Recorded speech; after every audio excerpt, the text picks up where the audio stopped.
Rudal anti kapal yang dilepaskan kelompok Houthi Yaman nyaris menghantam kapal induk Amerika Serikat USS Harry S. Truman di Laut Merah, Senin, 28 April 2025, waktu setempat. Meski berhasil selamat dari tembakan rudal, kondisi darurat tersebut sempat memaksa kapal induk bermanuver tajam.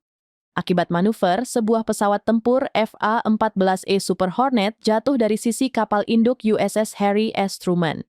Insiden ini juga menyebabkan sebuah traktor penarik yang sedang menggerakkan pesawat tersebut jatuh ke laut. Beruntungnya, hanya satu pelaut yang mengalami cedera ringan.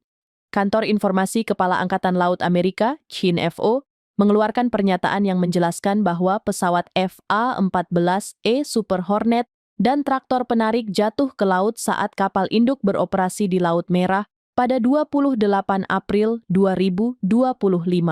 Penyebab pasti insiden ini masih belum jelas, tetapi Angkatan Laut Amerika menyatakan bahwa kru yang menggerakkan pesawat kehilangan kendali atas pesawat saat sedang ditarik di hanggar.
Download Tribun X sekarang, menghadirkan lokal menjadi Indonesia.